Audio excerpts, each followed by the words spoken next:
Part number 6, I guess, and you know, getting there. Worth doing. So we're worth finishing up. It was worth starting. It's worth finishing. So we're gonna do that. I think he was gonna get to the bit about being a religious kook on top of everything else. And you know, simple things come to mind. Okay, so you just reduce this to like some sort of Star Wars. So we're back to the Joseph Campbell thing. You know, the dark force and the light force. And it just does seem a little bit like that, right? I mean, this is sort of like the emperor talking about how social justice doesn't work. And it's almost like the Nietzsche bullshit. You know, all good intentions will end in disaster. And we can't do any of this kinder, gentler thing. No, no, no, it's not possible. You know, we have to be bugs. You know, it just seems like a rolling theme in here somewhere. You know, if your if your personality is plagued, you know, by some sense that it can be done better, that's your problem. And that's a disorder. That's a personality disorder. If you don't think it's good enough, if you don't think the game's anywhere close to good enough, you have a personality disorder. You're too intolerant. You know, just kind of a reversal of the theme in the. But yeah, that's what it serves. So I'm just going to do my Jedi best to say no, no, no, no, no, no. We're not playing that. You know, game on. You won't obsess you about it anymore because the anxiety-producing parts of your brain are basically trying to tell you where there are obstacles in your environment. It's like, look out, don't go there, don't go there. It's like, well, don't go there, there's fire. Well, maybe you could master the fire, right? Then you're a wielder of... Yeah, so, you know, this is... So it's always this bright side. So, oh, so there's a little bit of poison in your water. So what? There's a little, you know, get over it. Learn how to metabolize poison. I mean, just this constant silver lining, you know, accept all these limitations and, you know, don't claim that anything ever has to be fixed. Just keep borrowing your kids' money. Fire, you're not just a victim. In lots of situations, are dangerous or not dangerous depending on your level of mastery, right? Life is like that. And so a negative emotion that's associated... Right, and again, this level of mastery comes down to how are you strong in the tradition? So again, it's this whole thing. Are you strong in the hierarchy? Do you have historical points that you have collected, you know, your ancestors collected for you, that adorn you with the force power, you know, or something, you know? Go out there and find a mother to get born to. You know, you just did that part wrong. Do it over again. Find a better mother to be born to. You can do it. Come on. It's easy. It's like controlling fire. No problem. With a memory is something that's crying out for mastery, and writing can really help with that. So you're reorganizing your brain when you write autobiographically. You're basically, the emotions, imagine emotion, memories can be stored at different levels of your brain, from sort of primordial reptilian image-laden areas that are very emotional, up to finely articulated plans for your future life. Well, you want to take everything that's negative and emotional and transform that into a fully articulated... Right, and what about the stuff that's positive and emotional? You know, all the need and avarice and greed and obsessions. Maybe you could get rid of some of those too, by the same mechanism. Maybe you could find out how they're all made out of nothing too. All of this whole culture, driven, Super Bowl special, you know, all this make people want it, you know, make people think it's important. Just this whole frickin' presentation of this little bit of hysteria over the fact that, you know, human beings are frail, and you know, they are all full of psychological bullshit. You know, they haven't even figured out there's no God yet. That's how dumb they are. Vision for your future, and that frees you of your past. You shouldn't be thinking about your past. I mean, maybe if you're 80 and, you know, you're going over a well-spent life, that's a different thing. But if you're 30, 35, or 20, and most of the time you're thinking about your past, it's like your soul is trapped back there.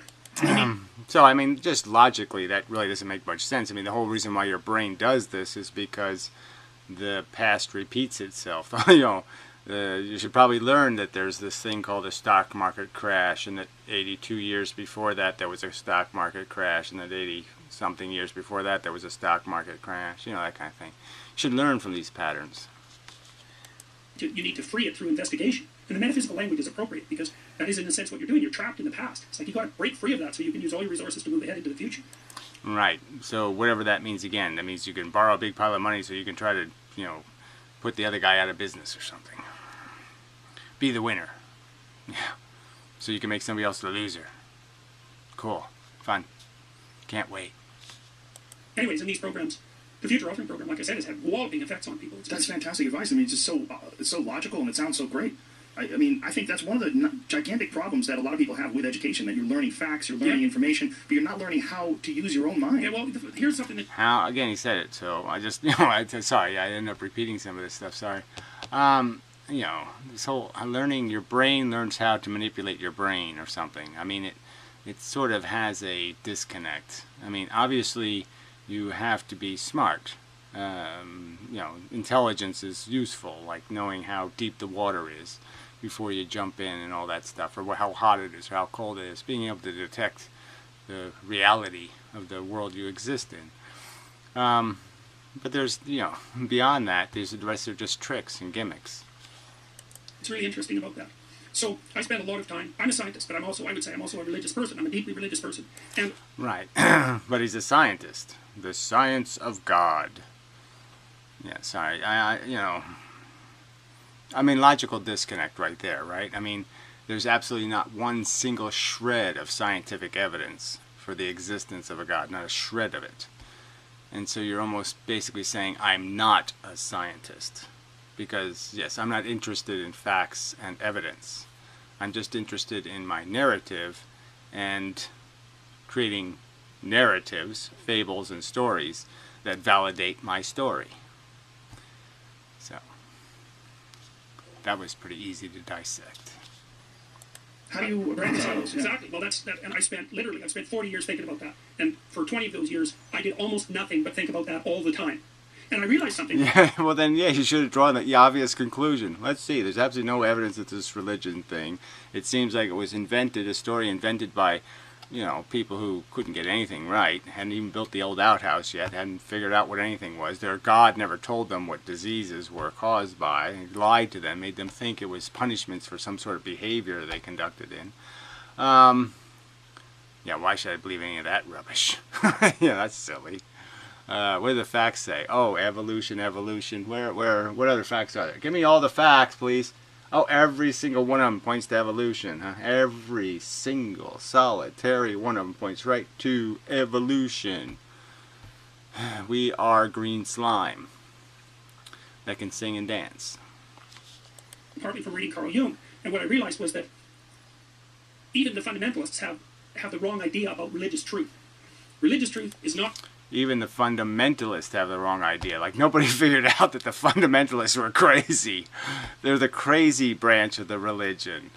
The fundamentalists who, believe in all the wacky 7 seals of whatever. The child molesting branch. Fuck. Not scientific truth. Like the stories in Genesis, which are very old stories, maybe tens of thousands of years old. They're obviously not scientific theories because the people who wrote them weren't scientists. We didn't have science until about 500 years ago. So the idea that the stories in Genesis are scientific... Right, so that tells you right from the beginning that whoever wrote this shit didn't give a fuck about anything called the truth. So maybe you should be a little suspect about the whole origin or the whole mush when they can't even get the introduction to the book right. They can't even be honest in the introduction. Oh, look, we took this story from Wacky Jack, and, Silly Sally told us this one. No origins in anything called the truth. Yeah, these are just silly stories, Adam and Eve and all this. He just made all this shit up. They couldn't even do that. Dishonest bastards. Scientific theories is just false on every possible front. And so then you might say, well, there's no other truth but scientific truth. It's like, well, wait a minute. That's not true. No, there's only no other truth but truth. It doesn't have to be scientific. It just has to be fucking true. Oh, fuck. Like factual. Like stated, and then all the evidence points to it. Like evolution. Every single thing seems to point right at it.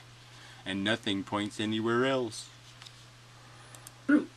Because what scientific truth tells you is what things are. But genuine religious truth tells you how you should act. Oh, now that's spooky as hell, right? So the ought comes from the liars. So religion takes false narratives and tells you what you ought to do based on the false narratives. That's useful somehow. And science also, basically, I'm just saying that it is kind of logical. I mean, the ought, in the sense that I know what feeling torture is. Torture not good. Torture ought not to happen. I mean, I can figure that out, that torture isn't something else when somebody else is doing it. So I know that the torture is the bad thing. Not me being tortured, just torture in and of itself. That's the boogeyman. Let's not have any of that. I hate these fuckers. Almost wish there had been a war with Germany before the German philosophers were set loose on the poor world, because they really are all so full of fucking shit. And those things are not the same. And so a great story, like a great novel, which is a quasi-religion. You could almost say the physicists too, because guess what? They got everything fucking wrong. All their Heisenbergs and their Huygenses. Well, Huygens was Dutch, but Einstein was really, really interesting little theory, but it's all bullshit. It's not the truth. Just construction, because it's like a distillation of ordinary life into its most important elements. So he thinks religion distills life into its most important elements. Take off your sandals before you talk to the burning bush. Give a dead bird, if you find a dead bird on the road, give it to a poor man, because he deserves to be made sick. Let's see if we can find some other brilliant religious-isms. The Bible's full of rape and pillage, the whole Old Testament. And the New Testament's built out of, the poor will be with you always. Yeah, that's Jesus' famous line. The poor will be with you always. I'm only here for a short while, like the rest of you, an average lifespan. I don't know. It sounds like nonsense to me. Stop it. Fucking. I'm not supposed to say fuck, but we'll see. See if I can do anything about that. That's a map about how you should comport yourself in the world. And you might say, well, what do you mean by should? And because that's the question the moral relativists ask. And there's an answer to that, too, as far as I can tell. And I got this partly from reading Jean Piaget. So imagine that here's how you should act. You should act so that things are good for you, like they would be for someone you're taking care of. But they have to be good for you in a way that's also good for your family. And they have to... Okay, so my family, again, so we're back to this my thing. My family. So again, there's some sort of logic to this idea of nepotism. So nationalism, racism, nepotism, we can sit there and say these are all right things because somehow there's something automatically better about my family than your family.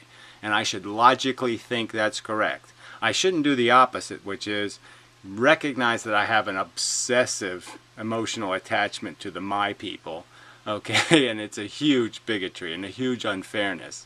And just recognize it as that. I'll still act on it often, but I'll recognize it. And then when it really comes to push comes to shove, when it's really important, I'm not going to sit there and say, my people are better than your people. I'll give my kids the 50% cheat in the race. I'll go to the town square and they'll have a three-legged race, and because I'm a rich man, I'll say my kid's entitled to start the race halfway down the track.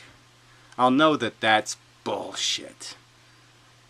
Frickin' bullshit. And I won't take that cheat merely because tradition says I'm entitled to it. Because I'll know that's bullshit. Be good for you and your family in a way that's also good for society. And maybe even also good for... Okay, so all this crap, right? So somehow you went from taking care of somebody to doing something that's good for everything. Well, it can't be good for everything. There's not enough good. There's only so much frosting. Alright, and so you have to be fair about how we're going to distribute it. But it's always going to be less than enough. So this is just more fake idealism. He's got plenty of cans of frosting just sitting in his pocket, made out of his power. Brain power. No, sorry, you don't. For the broader environment, if you can manage that. So it's balanced at all those levels. And then that has to be good for you and your family and society and the world right now and next week. And next month, and a year. Well, again, see, this is another miss in the boat, in the sense that the real logical person says, wait a minute, the present is a little tiny thing, the future is a big, huge thing. So it's really not what's good for me. It's about what's good for the future. I always have to balance a future harm. So if I'm going to be distributing a harm, I have to recognize that if it's like the time bombs, you could think of it like almost environmental waste or something. There might be 1 million people will have to live in the dirt you soiled the couch with, so to speak. And so if you make a stain that can't be removed, carbon, you do something that can't be fixed economically, then yeah, it's going to affect your comfort. The fact that it gave you some short-term peace or benefit, the long-term harm is the one that weighs much more, because the future is much bigger. The future is going to last a lot longer than the present. So yes, that's not logical. From now and 10 years from now. And so it's this harmonious balancing of multiple layers of being simultaneously. And multiple layers of being simultaneously, all this stuff, that you're not going to be able to do any of that. So you're going to have to make these hard choices and hard recognitions that no, it's not okay to keep borrowing your kids' money. It's not okay. That's a Darwinian reality, I would say. Your brain is actually attuned to tell you when you're doing that. And the way it tells you is that it... Well, that's a lie. Your brain is a selfish piece of shit. And the only thing that makes you... that's why you look like an animal when you're uneducated, is because your brain is inherently not very smart. And it's nepotistic, racist, it's paranoid, it's entirely bigoted to a silly associations. Because one snake is poisonous, all snakes are poisonous. That's what your brain is intrinsically or fundamentally. And it's only through edification that you became capable of recognizing, no, there's a whole class of snakes that don't have fangs, and a whole class that don't have poison glands. So, there's no reason to judge all snakes, because some snakes are nasty. It reveals that what you're doing is meaningful. That's the sign that and your nervous system is adapted to do this. It's adapted to exist, I would say, on the edge between order and chaos. And chaos is where things are so complex you can't handle it, and order is where things are so rigid that it's too restrictive. I don't think there's any such thing as too ordered and restrictive. I think we love habits. Animals demonstrate that all the time. They love their house to be where their house is supposed to be. They love the right blanket to be in there, the right toys to be in there. No, we love order, so let's not pretend that's not true. I just don't want to live in your definition of it. I don't like your toys. Between that, there's a place that's meaningful, where you're partly stabilized and partly curious, and you're operating in a manner that increases your scope of knowledge. So you're inquiring and growing, and at the same time, you're stabilizing and renewing you, your family, society. Well, I'm just saying this is called gobbledygook, so this is just mishy mush. There's nothing really brain science in any of this tripe, in terms of what our brain really does, in terms of identifying things and associating them with other things, and classifying. And that's all your brain is really doing. It's just acquiring knowledge of properties, creating categories, and therefore classifying things into those categories. Good, bad, smelly, not smelly, that kind of stuff. Nature, now, next week, next month, and next year. And when you have an intimation of meaning, then you know you're there. And I can give you... Intimation of meaning. So I'm just saying, I don't think somebody could spend years and years and years to try to figure out what the fuck that meant. Intimation of meaning. Oh, I just had one of those. Oh, it's a little twitchy anus thing, I guess. An existential demonstration of that. So imagine... existential, whatever that means. Beyondiness. What does that mean? More gobbledygook, mishmash words. Each of these levels of existence, the way I just laid them out, are like patterns. They're patterns within patterns within patterns within patterns, and there's a way of making all that harmonious. That's what music models. Whatever. I don't even think music does that either. It's formulaic, and it's about resonance. It's about the length of things in halves and quarters and eighths, and having those kind of patterns inside of patterns, but those are rigid patterns, not mushy patterns. That's why music is so meaningful. You know, you take a beautiful orchestral composition, and all the instruments are doing different things at different levels, but they all flow together harmoniously, and you're right in the middle of that as a listener, and it fills you with a sense of, it's almost like a sense of religious awe, even if you're a... Well, the fact that it has an emotional song, you know, music is an emotional song, so it's like a yowl. And the fact that that would have a visceral meaning to us, this yowling, the howling, certainly, because we're oral organisms. So, yeah. Seems sensible that it would mean something to us. But obviously our taste in music is not at all rigid. So, you know, don't know if there's much else to say about that. I mean, it's pretty complicated going into all the reasons why our taste in music is so diverse. Punk rock nihilist, you know. And the reason for that is because the music is modeling the manner of being that's harmonious. It's the proper way to exist. And religious writings, in the deepest sense, so those are archetypal writings, are guidelines to that mode of being. Religious writings are a guideline to something. So amazing. You know, amazing that whatever. I don't know what kind of people are watching this tripe, you know, Joe Rogan show. But that's what they want to hear, that there's great logic and sense and meaning in religious mush. I mean, there's, 2 pages out of the whole thing that's worth anything. 2 pages. So they're not true, like scientific truth What? is true. I think of them as they're hyper true or meta true. It's like we take the most true things about your life, then we take the most true things about 10 other people's lives, and we amalgamate them into a single figure. Yeah, I would say that if you did that logically, you'd find out the most relevant truths are is that you evolved here on planet Earth from green slime, that you're basically a programmed mechanism completely owned by the culture that bred you, so to speak, and the decade of meaning that you're born to. That's why they even call people millennials and all that kind of shit. Is because we could almost be described as a class based on what generation we were hatched in. These are the things that own us and the things that we have to outgrow, so to speak. What? I mean, really, I just fed you and just let you in, and now you sit there and bitch at me.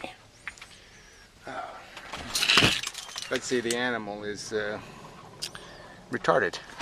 Yeah, that's it. They don't do this ordering of, you know, recognizing as much as they should about bad patterns. But he is pretty good at not pooing in the house and such, so I guess I shouldn't complain, really. Does quite well for somebody who never went to school. That would be like a literary hero. We would take 1,000 literary heroes, and we extract out from each of them what makes the most heroic person. That's a religious deity.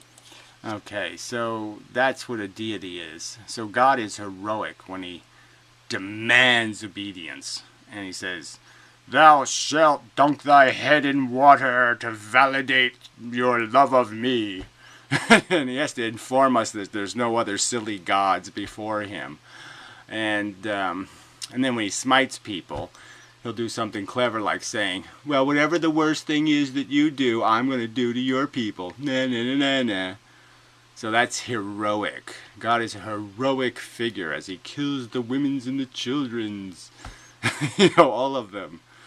Every single one. As he punishes the children of Eve, the daughters of Eve, as he punishes them for all time for her trespasses. That's such a heroic thing to do. That's just so manly. Your pathetic revenge. Oh, that's just so charming. Fuck. You be loop-de-doo, buddy. That's what Christ is. He's a meta hero.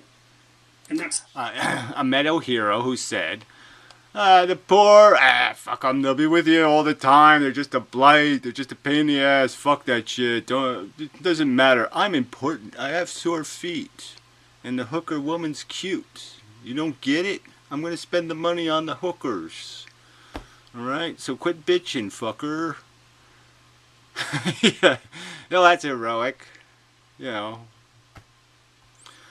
He's got a forever place. So again, we're talking about the old safety net thing, right? He's got a forever chair right next to the most holy of the Holy Ghost and God. So he's right there between the Holy Ghost and God in his little chair. Forever.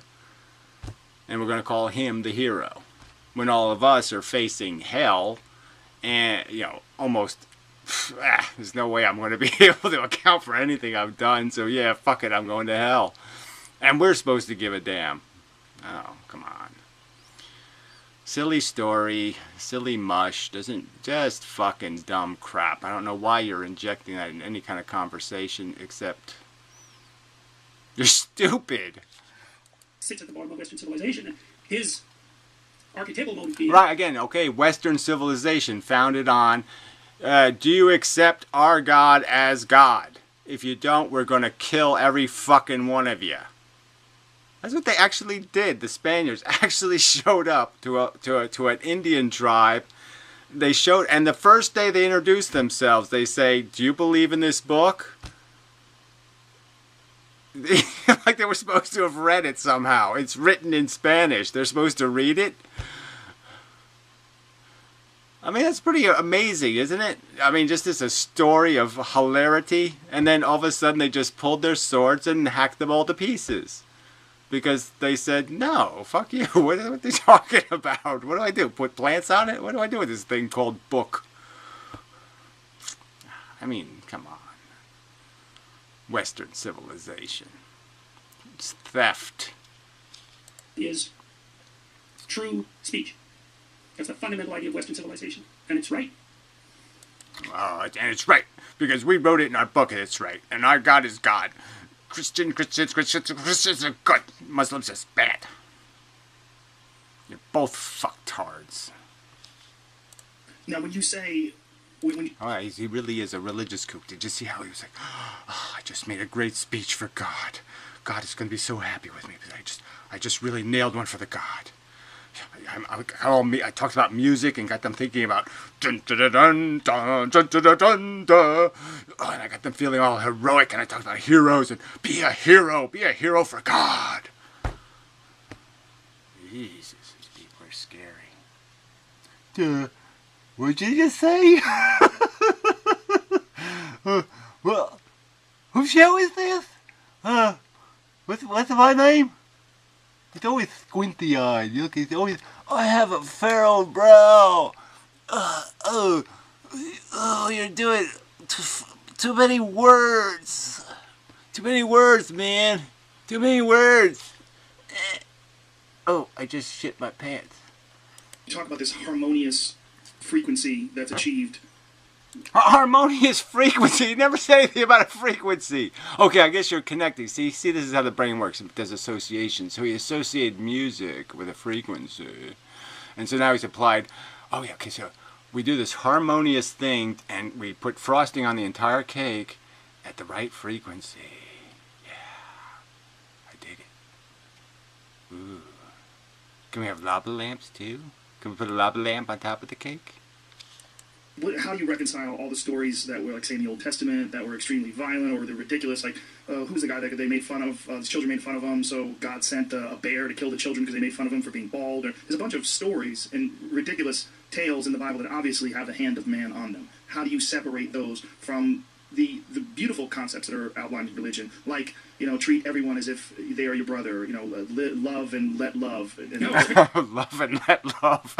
That was pretty close, right? I mean, it almost says that, except you're not doing it. Don't love the gay guy thing, you know, don't be gay. Didn't like the being gay. It's very difficult because it's... Just throw stones at them gay people. What about that part? That doesn't sound very harmonious or any of that kind of crap. And then you could have asked the guy that, and then the guy would have had to directly say, oh yeah, no, gays is wrong. Of course. Oh, you didn't know I was a homophobe? Oh yeah, I'm a big time homophobe. No doubt about it. I hate them fucking gayers.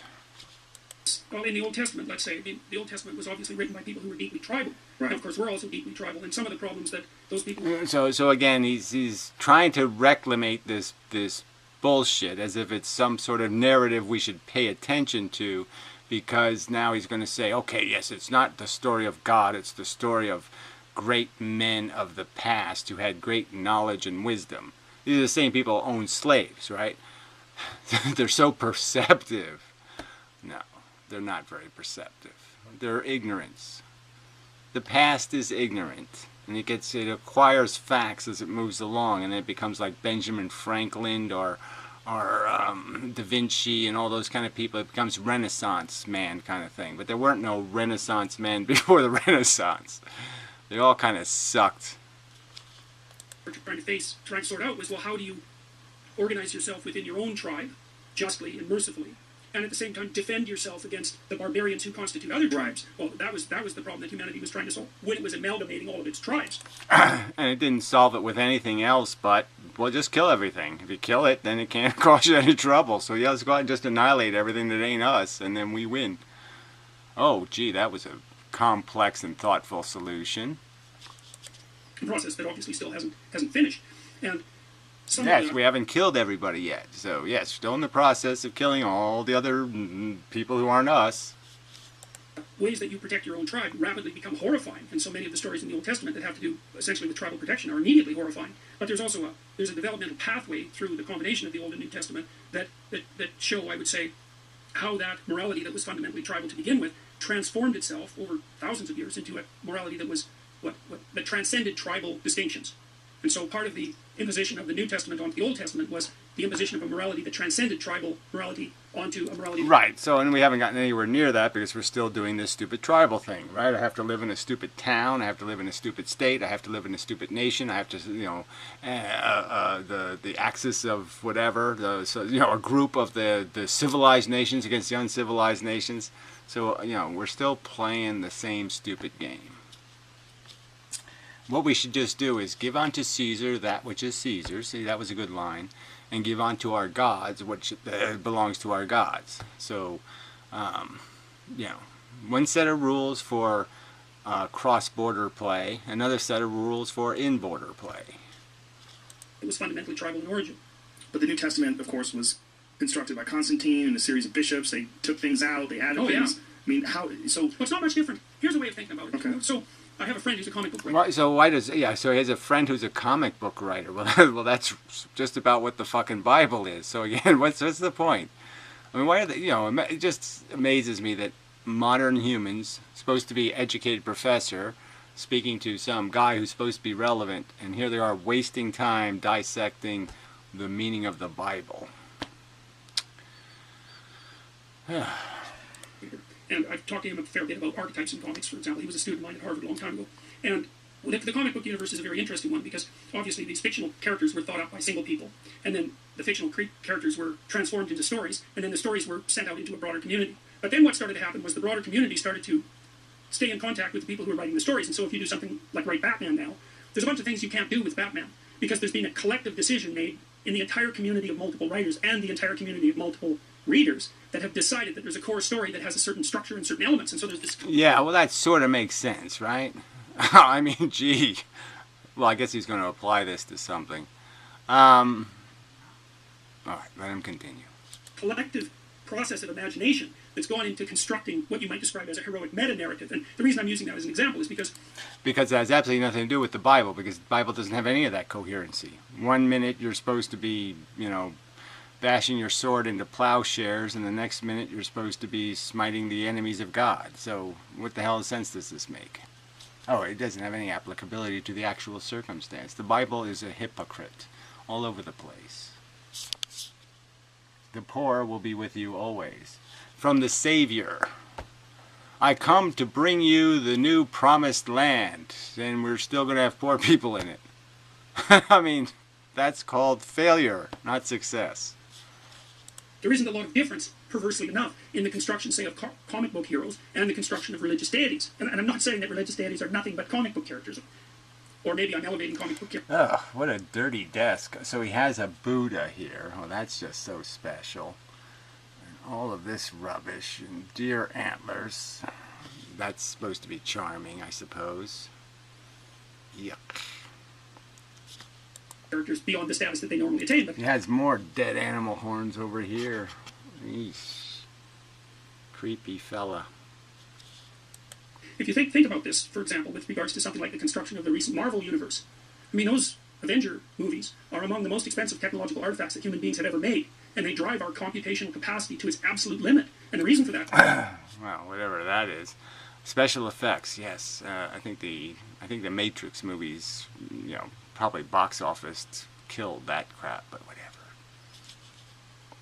It's because we're using that fictional space to lay out an archetypal and mythological view of the universe. It's a practice domain for modes of being. I mean, in the Marvel universe, obviously Tony Stark, Iron Man, is technological man, right? He's trying to develop a real relationship with his partner, Pepper Potts, who's her own sort of independent woman, and he's attempting to use technology to build himself up into something that has the status of approximately a god, to transcend mortal limitation and all of that. So there's a deity-like aspect, the growth of a deity emerging there, and then of course Thor and Loki they're not comic book deities at all. They're actual deities. They're the hostile brothers. It's an archetypal pair. Like,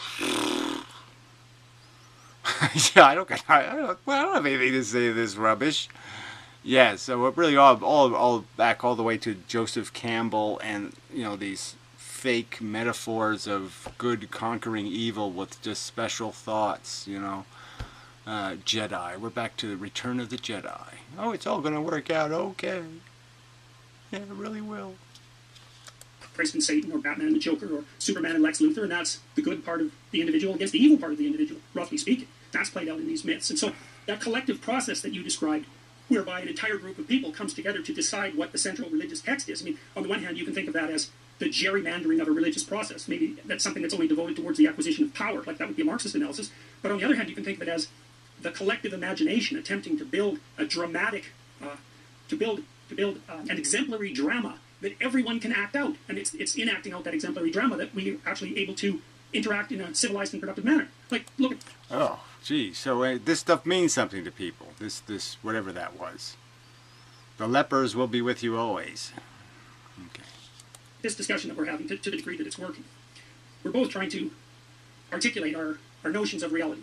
And I do that, and you listen, and maybe you have some comments, and then you do that, and I listen, and maybe you have some comments, but together we're building something that's different from what we both came in here with, right? And in a sense, what we're doing is... No, that's not going to happen in most cases. Like in 99.99% of cases, I'll just sit here and say, gee, you're so full of fucking goddamn shit. So my pristine little, it's about evolution, asshole. That's going to stay. It's about evolution, asshole. It ain't about these silly stories ingrandized silly humans make up about themselves. And these rationalizations and these silver linings and all this other crap they do to justify all the horror they impose. No. You're stupid, dumb animals still, unfortunately. Participating in the process of articulating each other's spirits. And I mean that most technically. Like, part of your spirit is an amalgam of the information that you've encountered. A lot of that's articulated wisdom. And so it's soul construction. If you're having a good conversation, and that's also a conversation that is meaningful, and you can tell that when you're having it, it's that you're decomposing parts of yourself, your false presuppositions, you're letting them die, and you're letting something new be born. No, the only good conversations are where you say, hey, the other guy goes, oh, I didn't think of that. Let's see. Child. Let's see. Their child. My child. Yeah. Child.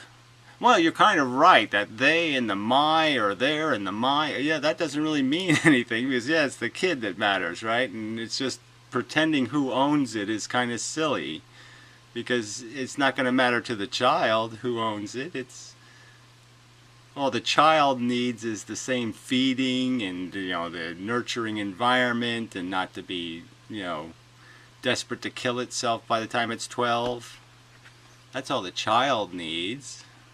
Yeah, it doesn't really have anything to do with me or there. Yeah, that's when it feels good. It's when somebody recognizes, oh, you're right, I'm an asshole. That's good when that happens. Everything else sucks.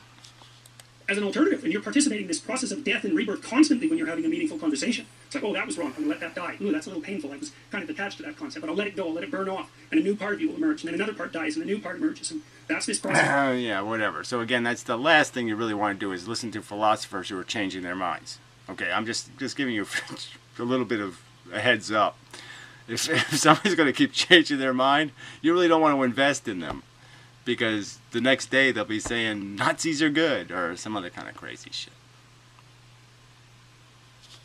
So eternal death and rebirth, it's part of the general mythology of redemption. You see that all the time too in the Harry Potter series, for example. Oh, jeez. Don't even go near that much. I mean, come on, you can't get further from reality than magic school. The invisible magic school. Very end of the Harry Potter series, Potter undergoes a literal death and rebirth, and that's how he finally defeats evil. These stories are deeply built into people. There's a reason that J.K. Rowling became the richest person. Oh, gee, there's a reason that people buy into self-aggrandizing hope narratives. Yes, because they're in a desperate, stupid cesspool of you're doomed and you're defeated. And then they see a story where any nerd can do it. You know, there's a reason why Teletubbies works. There's a reason why Tommy the tow truck guy show or whatever, you can do it bullshit works on dumbasses. Because they're suckers. Fools. Dupes. You can fool all of the people all of the fucking time. In England, she's richer than the Queen. She got rich by telling the story properly.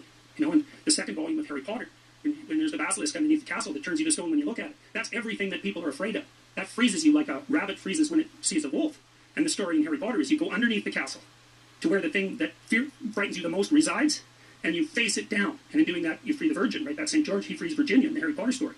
And maybe you half die because of that, because he gets bitten by that basilisk and just about dies, and then it's the phoenix that saves him, because the phoenix is the spirit of death and rebirth. These stories, they come up everywhere. There's no avoiding them, and it's because they're true. But they're not true like scientific truths. They're true. They're true. They're truly stories of snakes that look at you and turn you into stone. They're a behavioral truth, or a pragmatic truth, or a dramatic truth. And part of the reason that our society is so damn unstable now, and part of the reason all this weird chaos is emerging, this is a consequence of Nietzsche's observation back from the late... Well, it is, you know, it is almost ironic, right? Because Henry Potter made somebody very rich because a lot of kids, you know, wasted adults' money. Not that adults went to go see Henry Potter movies. I'm not so sure. Well, maybe they did.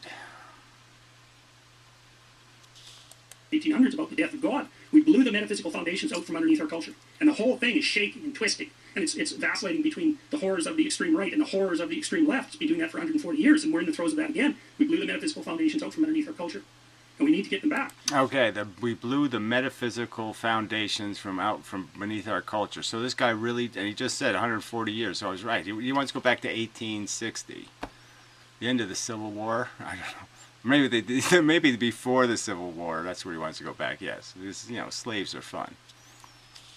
Part of the reason that people are so obsessed by things like the Avengers movies and the superheroes and Harry Potter and all of that is because, and Star Trek and Star Wars, is because our collective imagination is trying to regroup at the level of drama and reformulate our fundamental metaphysics. No, we just like life porn.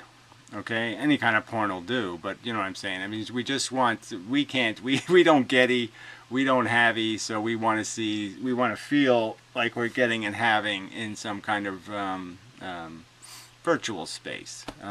We're just voyeurs for a better life. That's all. Physics.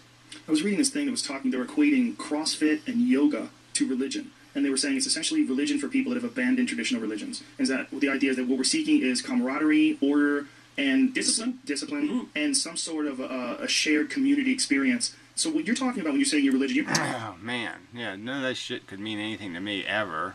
I mean, ever in my life. I mean, it's just not what I was ever after. I was just after a good Coke machine. You put 25 cents in, you get your Coke comes out. I just want a fair mechanism, this life thing, where you get what you deserve. Meaning that asteroid doesn't fall on you or something. You know what I mean? The rabid dog doesn't bite you in the ass for no good reason. That you just, I behave well, good things happen. There, that's simple. That's all I wanted out of life. Was a fair chance not to be tortured. And then you find out, no, there's no fair chance. Too bad. That's not the game we're playing. We're playing, you know, shotgun. And there's lots of pellets flying, and you're going to get hit. You're not talking about a literal translation like a guy actually came back from the dead. What you're talking about is the concepts and the thoughts and the harmonious frequency that is achieved when people follow the tenets of that religion. And alright, again, so this harmonious frequency bullshit again. When we see all the religious people, how desperate they are to get to the hookertorium. I mean, how often they just violate the fuck out of every single one of their tenets and principles. Because they have absolutely no confidence in this rubbish. live by these laws, as you're saying, of stacking on these ideas. Is this good for you? Is it good for the community? Is it good for the community in 5 years, in 10 years? And that's what you're saying when you're talking about well, your but belief in but religion. the other thing about that is that, like, imagine that there's a pathological mode of being that's so terrible that when you enact it, you just die. A good drug addiction will do that for you. If you pursue that meth addiction, pursue that for about 10 years, you know, and you'll descend to the lower levels of hell, and then you'll die. Right. Well, so then you might. Yeah, it'd take a lot less than 10 years. Come on, get serious. Might say, well, what's at the opposite end of that? What would be the final manifestation of a mode of life that was revivifying and healthy? How redemptive and rejuvenating? Yes, right. You get to live till you're way too old and you can't do anything, and every time you get up, you're going to worry about breaking your hip, and you know, just getting the dishes washed is the day's project. I mean, yeah. Oh, gee, I can't wait. Be it, I would say the answer to that is that we don't know. We have no idea. And these ideas of death and rebirth are definitely true on the micro level. Like, so the developmental psychologist Piaget said, for example, that when you incorporated new information, however you did that, learning or conversation, that new information would exist in contradiction to something that you already presumed. And so that thing you presumed would have to disintegrate and die. And then something new would be born. That can happen at different levels of analysis. So sometimes you learn something minor. And sometimes you're shook to your bloody core, you know, and you undergo a descent into the underworld, fundamentally, sometimes even a descent into hell. That's where you get genocidal and resentful. And then maybe you're lucky and you pop up reborn. Well, yeah, so this is stuff you've done in your life, fella? I don't know. You went and saw some of them, what? You went to some Asian hookers? With knives? Those exist as constant metaphysical truths. That's how human beings transform. We don't know the upper limits of that transformation. We have no idea what that might be. Because I don't know, for example, how healthy you could be if you were as healthy as you could be, if you straightened yourself out completely. I don't know what limits you could transcend, and neither does anybody. We do know what limits you can't transcend. Kryptonite at minimum, right? Like, even if you're a Superman, you still have kryptonite. It's still a problem. What the fuck is this shit? What is this shit? Oh, that's right. It's just shit. Move on, Gary. Anybody else. So we don't know the upper limits of the truth of these religious stories. Now, we do know what happens if you let go of them too badly. You end up with something like the Soviet Union, or Mao's China. Right, okay, so we're back to that again. So, yeah, somehow if you let go of silly fables about our origin and do this science evolution thing, then that will make you into a communist, and a homicidally murderous communist of some kind. And what else? But you will get Sputnik out of it, so that part's true. But yes, everything else will be bad.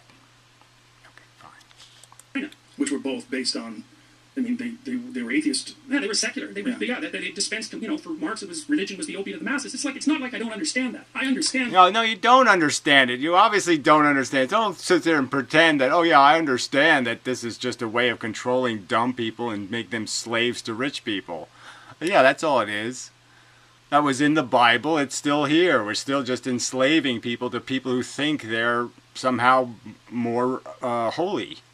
You know, my needs are more important. Fuck.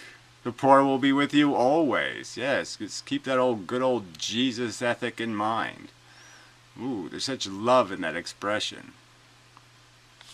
But it's another one of those situations where it's like, religion is the opiate of the masses, yeah, and it's also 50 other things. And you don't want to forget those, like, really we know, for example, from anthropological studies, religious belief is a human universal. And the reason for that is... Religious belief is a human universal, except for the commies and the Tungians and the whatever. So, again, he's saying we know this is a universal, that we know that ignorant people, that you could make the argument that there's no real way to get from being a total idiot to getting to be intelligent without going through these stages where you're going to have no explanation for thunder and lightning and everything else, and you're basically going to blame it on something because, fuck, something's making it happen. This is going to be the logical conclusion. So yeah, you'll have this little tiny period where you're a dupe, and you'll fall for silly stories to explain why things happen. But then you'll acquire facts and realize, no, weather happens. It doesn't have anything to do with God hating us. Yes, there's just a certain number of hurricanes that happen, a certain number of hailstorms that are going to kill your wheat. It wasn't because you sinned. God didn't do it. The weather did it. Part is because there is a distinction between good and evil. And there is a distinction between good and bad. Otherwise you wouldn't do anything. Like, you're always striving for the good, I mean, unless you've taken a malevolent turn. It's a natural impulse in human beings to make what is better. Well, it means we have a deeply inbuilt sense of what constitutes better. No, we have a built-in sense of competition. And so if the competition is who can look like they did the most good, you know, if that's what you get gold medals for, well, then you're going to try to do that. Pretty much. That's why people fall into both categories. That's why it's so easy to pull people to the dark side. It's because they have a lot of good gold medals too. You know, and that's the negative side. Crime does pay. Lying does work. Rationalizing excuses to steal money from your employees works. I'll figure out how to underpay them so I make more money. Yay. That guy knows how to do lots of great stuff. Oh, cool. I'm going to hire him. You know, fondle him in every way possible because I'm actually going to make $1 million off that sucker.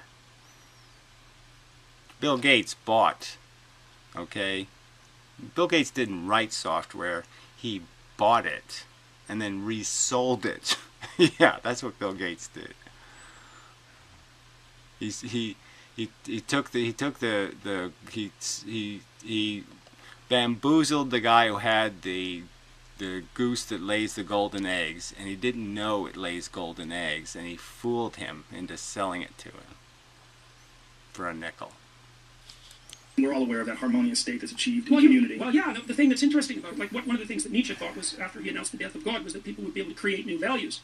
And Carl Jung took issue with that. He was a student of Nietzsche's, and he pointed out basically that, well, wait a minute. Who says you can create your own values? You can't even get yourself out of bed to go exercise in the morning. You're not under your own control. Maybe we could rediscover the values that we once held. And that's the descent into the underworld and the resurrection of the Father. That's what happens in Pentecost. I mean, he's a religious nut. He thinks we need to know, he thinks we need to have a mystical story, a bullshit story, to be able to realize the fundamental, easy to choose values, which are, you know, I'm a consciousness, I'm sampling what it is to be a consciousness, and I know the frailties of a consciousness through that experience. I know that it matters, that it's not be tortured. Shit. We're almost done now with values, right? Torture is bad. There, we're almost done. Pinocchio, for example, you know, when Pinocchio goes down into the depths to face Monstro and revitalize his dead father. There's a reason that movie was made in the 1930s and why it was so popular. It's like, you want to get rid of your damn strings and stop being an erotic jackass. And that's what the story's about. Is you go down to the bottom of the ocean, you find the thing you're most afraid of, you face it, you rescue your dead father from the depths, and you rise back to the surface with him. That's what our culture has to do. That's what our culture has to do. Now, when you to become what? An insurance salesman. I mean, we didn't even get the whole story, right? What did become? How did Pinocchio live happily ever after? Did he marry the desk or something and have many little desk children or something? What did he do? How exactly did his reality become a reality? You know, got a job. What? Doing what? Little cat. You know, started coughing up bloody fur balls. You know, life sucks, you idiots. Say that you're a religious person, though, people automatically assume that there's, especially in this country, the religious right. There's a very dogmatic and very simplistic view of what God wants, and it's lumped into no homosexuals, certain restrictions on the behavior of women.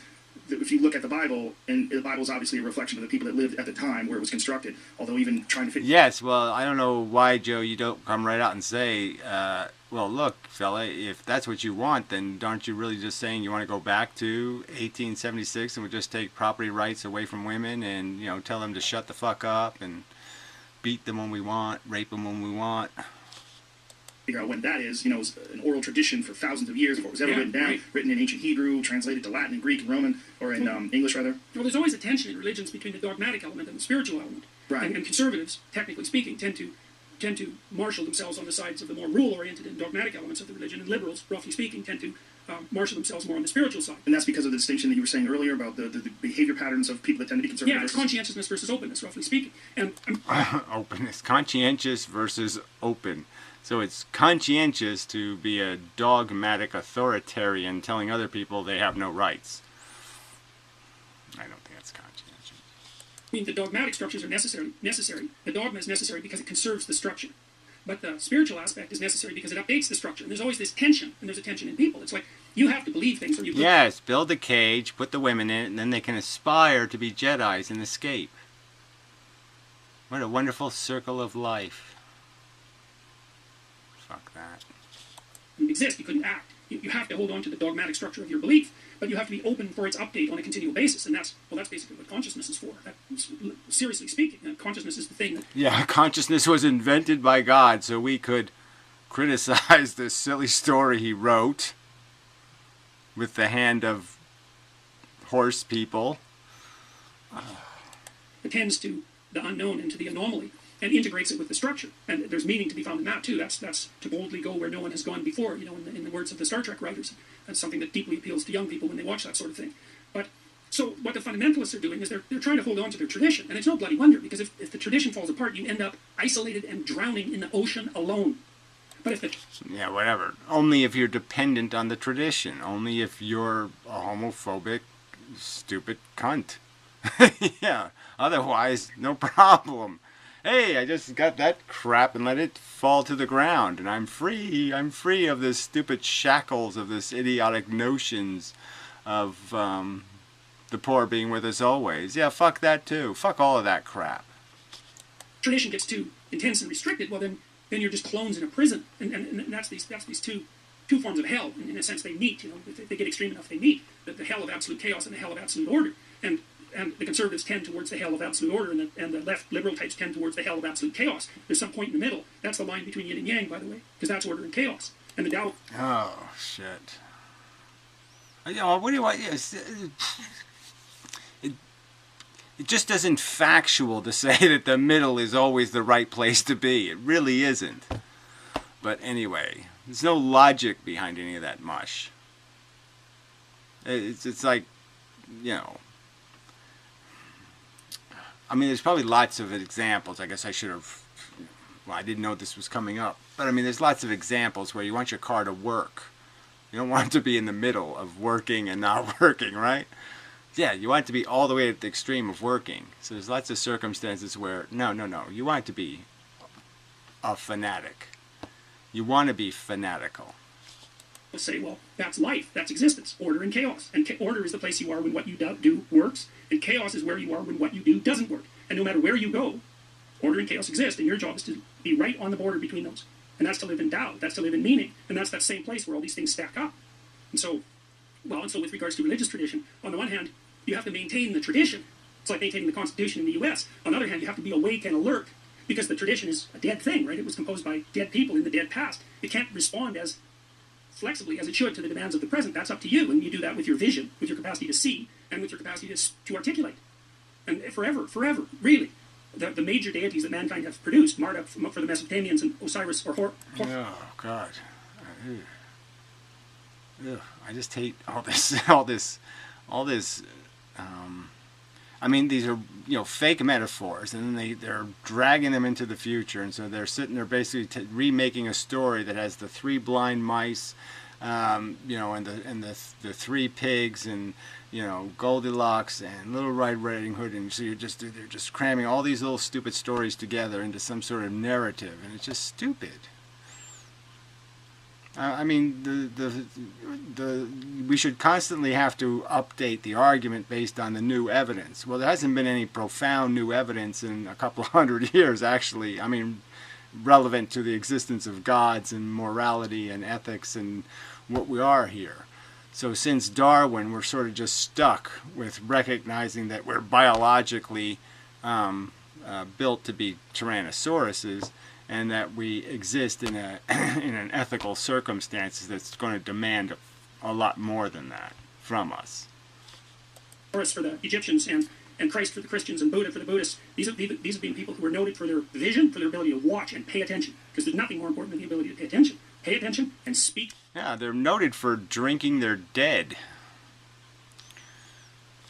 The truth, your truth. And that's how you keep everything stacked up in order harmoniously. That's how you keep the balance between order and chaos. That's how you articulate your being. That's how you revivify the world. That's how you rescue your dead father. No, I'm sorry. There's no good examples here on planet Earth of any of these old cultures doing anybody any good whatsoever. Kill all the old cultures. They're all artifacts. They're all just skeletons. the bottom of the ocean. That's how you adopt your responsibility as a citizen. That's how you live a proper life. And a proper life, I know what a proper life is, because I thought about this for a long time. Life is suffering. And suffering can make you resentful, murderous, and then genocidal if you take it far enough. So you need an antidote to suffering. And maybe, you can think, well, I'll build walls of luxury around myself, and that'll protect me from the suffering. It's like, well, good luck with that, because that isn't going to work. Well, that's what you're advocating for, though. You're advocating that people should be chasing this monetary glory as if this will protect them from life's horrors. That's exactly what you're saying.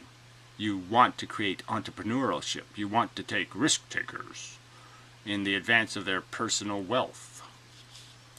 And maybe you could build a delusion and live inside that, but that's going to fall apart. Well, what is there that helps you fight against suffering? That's easy. That's the truth. The truth. Oh, yeah, the truth helps. Oh, yeah, the truth that it's inevitable and you're fucked.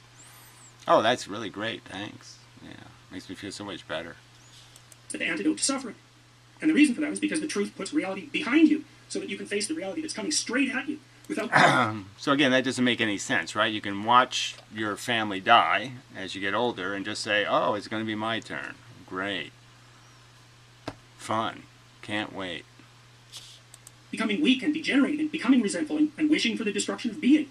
Because that's the final hell. The final hell is your soul wishing for the destruction of everything because it's too painful and you're too bitter. It's too big a waste. That's right. And again, you didn't. And your glory is what you again didn't. You didn't have the opportunity to give us the description of the the enduring value that makes up for it all. That takes all the suffering away. You didn't. You just said don't pretend the suffering doesn't exist. You said just close your eyes to it so you don't see it.